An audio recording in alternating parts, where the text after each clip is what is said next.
The moment my daughter, her face a mask of serene righteousness sculpted by years of curated wellness mantras, told me I was a parasite, I didn't feel anger. I felt a strange, cold sense of release, as if a weight I hadn't realized I was carrying, the crushing, invisible weight of her secrets, had just been lifted from my soul. She was kicking me out of the house I had saved for her, a house built on a foundation of lies she believed were long buried beneath the rocky, unforgiving soil of coastal Maine. She wanted freedom, a life unburdened by the living, breathing reminder of her greatest shame. What she failed to understand, in her pursuit of a flawless narrative, was that I held the key to the cage she lived in, and I was about to lock the door from the outside. She threw my suitcase as if it were a bag of spoiled fish, a thing of rot and disgust. It hit the damp, gray-shingled porch steps with a dull, final thud, bounced once with a soft wheeze of escaping air, and came to rest against the cluster of dying hydrangeas. Their once vibrant blue heads were now brown and brittle, a mirror of the affection that had once bloomed in this very spot. I stared at it.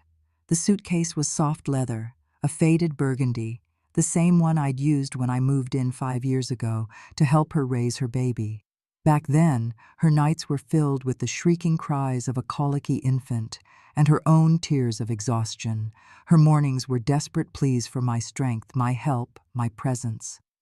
Now, she just stood there, arms crossed over her expensive cashmere sweater, her expression sharp with something far colder than rage. It was indifference, a practiced, hollow void. "You're holding us back, Mom," she said, her voice smooth and polished, like a line from one of the self-help podcasts she consumed daily. "Me, Marcus, Leo, all of us. You've made this house your prison, and we're done being your inmates." The words were absurd, theatrical, yet delivered with the conviction of someone who had rehearsed them in front of a mirror. I blinked. The salty North Atlantic air felt sharp and clean against my face, a stark contrast to the stale atmosphere of resentment that had thickened inside the house for months. No tears came. I was far past that. Tears were a currency of grief, and what I felt now was something else entirely. An awakening. She wasn't finished. The performance required a final act. "You have 3 days to leave. I've already spoken to a locksmith. He's coming on Friday." I looked down at the suitcase. A corner of my old folded gray sweater was sticking out of the broken zipper like a pale, tired tongue. I bent over slowly, my knees groaning in protest, and picked it up. The handle creaked under the weight of the few possessions I had left in the world. My hands didn't shake, but hers had, all those years ago, when she'd first begged me to move in. Her hands had trembled as she'd clutched mine, her eyes wide with fear and desperation, the perfect picture of a damsel in distress. 3 days, I repeated quietly, standing upright and meeting her gaze, which flickered for a fraction of a second. Her tone became clipped, annoyed that I wasn't collapsing into a dramatic scene of weeping and begging. My compliance was ruining her moment of righteous empowerment. "Don't make this harder than it needs to be," she ordered. "Harder for whom, Chloe?" I asked, a genuine curiosity in my voice. "For all of us," she snapped, a tiny fissure appearing in her serene facade. It wasn't the righteous anger of the oppressed breaking free. It was the sharp, panicked fear of being questioned, of losing control of the narrative she had so meticulously constructed around herself. I didn't argue. I didn't raise my voice. I simply turned and walked past her, down the worn stone steps, the suitcase's wheels thudding a mournful rhythm behind me. Each roll on the gravel driveway was a little quieter than the last, a fading heartbeat. She didn't call after me. She simply closed the heavy oak door, the decisive click echoing in the damp air. I stopped at the curb, beside her ridiculously oversized SUV, and pulled out my phone. My fingers moved with a calm I hadn't felt in years. I dialed one number, a number I knew by heart. "My financial advisor," Mr. Davies answered on the second ring, his voice a familiar, steady baritone that had guided me through decades of financial uncertainty. Beatrice. Yes, Mr. Davies, it's me. I watched a fog bank, thick as cotton batting, roll in from the sea, preparing to swallow the picturesque harbor. I need you to begin the process of removing my name as co-signer and guarantor from the mortgage on 14 Harborview Lane. There was a pause on the line, but it was not one of surprise. Mr. Davies had managed my meager finances for 20 years. He had drafted the documents for the secret settlement. He knew where all the bodies were buried. "Are you sure, B?" he asked, his voice softening with genuine concern. "She's asked me to leave," I said, my voice flat and devoid of self-pity. "I'm not staying where I'm not welcome. I just need you to start the paperwork today." "Understood," he said, his tone shifting from personal to professional, crisp and efficient. "I will begin the withdrawal process, but you know the terms of the guarantee you structured. Once your name is removed, she will have 30 days to refinance the loan in her own name. Given her credit history, that will be challenging." "She wanted freedom," I said, the words tasting like salt and iron as I stared at the house she now considered solely hers. "I'm just giving her a taste of it." The motor lodge I found was a relic from another era, tucked away off the highway like a forgotten secret. It had peeling paint, floral curtains that smelled of dust and time, and a buzzing fluorescent light in the bathroom that flickered like a dying heartbeat. I laid the burgundy suitcase on the bed and stared at the careless jumble of my life inside. She had folded me out of her world like I was a cluttered, inconvenient napkin on her perfectly curated minimalist table. The truth was, the house was never truly hers. Not legally. Not morally. She had never been approved for that mortgage alone. At the age of 20, she had incinerated her credit history in a fiery, twisted metal wreck on a dark country road. It was the kind of incident they hush up in small, tight-lipped New England towns, the kind where prominent names are kept out of the police blotter if you know how to ask nicely, and more importantly, pay quietly and completely for the silence. The memory, suppressed for a decade, rose unbidden. The shrill ring of the phone at 2:13 a.m. Her voice, a choked, hysterical whisper. "Mom, I messed up. It's bad." My frantic drive to the county hospital, my heart hammering against my ribs. The sight of her, slumped in a plastic chair in the emergency room, her face pale and streaked with tears, a single cut above her eye. The state trooper, a man with tired, pitying eyes, explaining the situation. She had crossed the center line. She had hit a minivan. A child was in surgery. Her blood alcohol level was just over the legal limit. The next few weeks were a blur of cold dread. I met the other family. The father, a grim-faced lobsterman. The mother, her eyes hollowed out by grief and rage. Their 5-year-old son was alive, miraculously, but he had a shattered leg and a long, painful recovery ahead. They wanted justice. They wanted Chloe's future to be as broken as their son's body. And so I did what I had to do. I drained my life savings. I cashed out my retirement account. I took out a second mortgage on my own small home. I hired the best lawyer in the state, a man who specialized in making problems disappear. He negotiated a private out-of-court settlement. The number was staggering, enough to secure my daughter's freedom and my own permanent state of financial precarity. Chloe pleaded guilty to a lesser charge, reckless driving, which was sealed due to her first offender status. No criminal record, no jail time. I had bought her a clean slate, paid for in the currency of my own future. When it came time for her and Marcus to buy their own home, the bank laughed at her loan application. Her credit score was a ghost, so I stepped in again. I became the guarantor. I became the co-signer. I became the invisible scaffolding that allowed her to build her perfect life, the one she now paraded on social media as a testament to her own strength and resilience. She had been grateful at first. There were tears, hugs so tight they hurt, whispered promises of eternal devotion. But gratitude, I learned, has a shelf life. It soured into resentment. My presence became a constant, uncomfortable reminder of her weakness, of the night she had failed so spectacularly. My quiet competence became an indictment of her own fragility. The digs started small. "Mom, that's such an old-fashioned way of thinking." "Don't be so dramatic, Mom. It's just a spilled glass of milk." It escalated. At a dinner party with her sophisticated friends, after I'd spent 2 days cooking, she'd laughed and said, "My mom has this charming boomer tendency to see catastrophe around every corner. She's addicted to being needed." I had just smiled, cleared the plates, and felt a piece of my love for her chip away.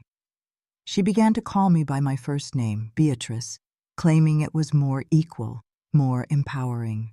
She was reframing our relationship, recasting me from savior to peer, and from peer to, eventually, a burden. She would have hushed tense arguments with Marcus about money in the next room, and the next day, I would quietly use my meager Social Security check to pay the electric bill or buy the week's groceries, a secret subsidy to their flawless lifestyle.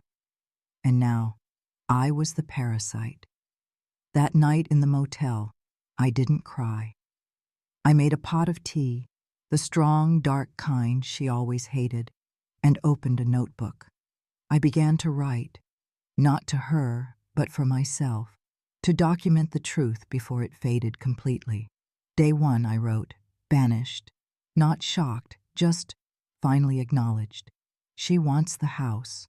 She wants the life. But the house doesn't belong to her. Not yet. It was a Thursday when I saw the photo that sealed my resolve. I was scrolling through my phone when her name popped up, tagged in a post by a friend of hers. The picture was a sea of smiling faces, champagne flutes held aloft in what looked like her living room. In the center was Chloe, radiant, holding up a peace sign, her smile wide and triumphant. The caption read, "To fresh starts and finally cutting the cord. So proud of you, C, for shedding that dead weight. #self-care. Breaking cycles. Good vibes. Only." My blood turned to ice water. I clicked through the album. There were more pictures. A cake decorated with the words, "New Chapter." A glittery banner that read, "Out with the old." The comments were a viper's nest of sycophantic praise. "Yes, Queen. So happy you're free," one read. Another, "Is this about the guilt trip, lady? So glad you're finally prioritizing your own peace." Then I saw the one that stopped my heart.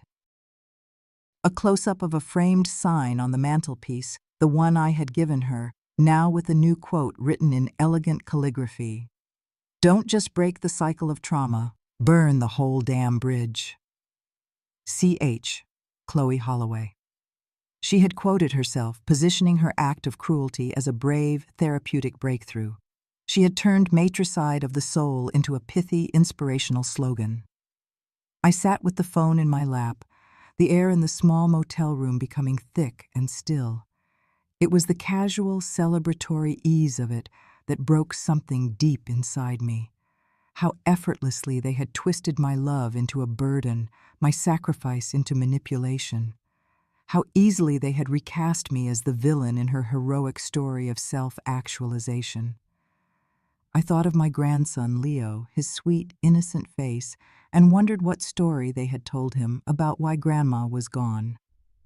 I picked up the phone and called Mr. Davies again. My voice was calm, clear as a winter sky. "I need you to move forward with the full and immediate withdrawal of my name from the mortgage," I said. "B, I thought we agreed to give her a grace period." "She's already celebrating her freedom," I interrupted. "I think she's ready to have it, all of it." "I'll draft the paperwork," he said softly, a note of grim understanding in his voice. "Thank you," I said. Then I hung up and sat very still, watching the evening light fade from the small window like someone dimming a stage. The show was over. Now came the cost of admission. The official letter from the bank, thick and intimidating, arrived at her house on a Monday. I only knew because my phone began to light up hours later, a frantic series of missed calls and increasingly panicked voicemails. I let them all go, listening as her tone devolved from sharp anger to sputtering confusion to raw, pleading terror. On the sixth call, I answered. "What did you do?" she spat, the sound ragged and stripped of its usual practiced calm. "I did what you asked me to do," I said, my own voice even and low. "I removed myself from your life." "This isn't funny, Mom. This is my home. The bank is saying it's in default. You're punishing me." "No," I said, and the word was a stone, not a feather. "I am not punishing you. I am simply letting the truth breathe. And the truth is, you were never approved for that mortgage. You never could have afforded that house. Not on your own." There was a thick, choked silence, filled with the static of a dawning, horrifying realization. "You're doing this to get even." "I already got even, Chloe," I replied, the memory of her tear-streaked 20-year-old face flashing in my mind. "I got even the day I signed away my future to save yours. I got even every time I smiled and nodded when you introduced me as the woman who helps with my son. I got even every time I covered your bills in secret. I am done getting even. I am simply stepping aside." "I'll fight this," she snapped, her voice regaining a sliver of its old baseless defiance. "I'll take you to court. You'll regret this." This was the moment I had been waiting for, the move on the chessboard I had anticipated for years.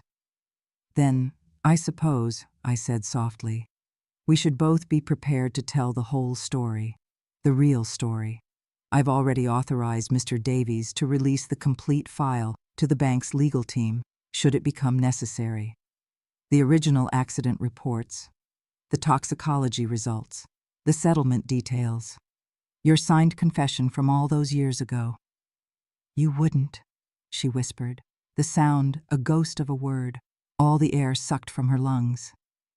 "I already have," I said, and then I gently ended the call.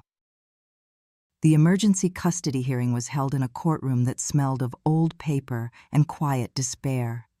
Chloe sat across from me, looking haggard and defeated, a stark contrast to the radiant wellness guru from the party photos. Her lawyer looked bored, already calculating his fee. In the middle of it all sat my grandson, Leo, his small feet dangling from the chair, watching everything with wide, confused eyes. "Given the pending foreclosure and lack of a stable residence," the judge began, her voice weary, "the court must determine a temporary guardian for the child." "She's trying to steal him from me," Chloe cried out, pointing a trembling finger at me. "No," I said, my voice quiet but carrying through the room. "I am trying to keep him safe." "You've taken my home, now you want my son?" she accused, her voice cracking. "The bank is taking the house, Chloe," I corrected her gently. "I just stopped protecting you from the consequences of your own choices." She crumpled then, not like a fighter but like a child who had run out of excuses. "Please," she whispered, the fight gone, leaving only a raw, gaping wound. "Don't take him from me. He's all I have left." I looked at the judge, a woman who had surely seen every flavor of human brokenness, and I spoke my truth, the one that had been silent for so long. "I'm not taking him," I said. "I'm holding him until she can." The judge leaned forward, her eyes sharp and discerning. "Mrs. Holloway, do you intend to seek permanent custody?" I shook my head. "No, Your Honor. I want my daughter to get on her feet, to find her way. But until then, someone needs to keep her child from falling through the cracks she created." The gavel fell, its sound echoing the finality of the closing door of her house. And just like that, I officially became what I had always been in practice, the safe harbor. The public implosion was swift and brutal. The story broke not from a mainstream reporter, but from a blog post written by the aunt of the boy Chloe had hit. She wrote about a child who had to learn to walk again, about a family that chose mercy over justice, and about the sickening irony of seeing the girl who caused it all on social media preaching about healing while celebrating her freedom from the very woman who had saved her from prison. It went viral. The foreclosure was public record. The court documents were unearthed. Suddenly, the narrative Chloe had so carefully crafted was incinerated by the bright, hot fire of the truth. Her brand, built on a mountain of curated lies, collapsed overnight. Her empire of empowerment crumbled into dust. I sat on a bench by the harbor a few weeks later, a cup of tea warming my hands. The fog had lifted, revealing a crisp, clear autumn sky. Across the water, I could see the roof of the house, which had been sold at auction to a developer. It looked small from here, insignificant. Beside me, Leo was drawing on the pavement with a piece of chalk.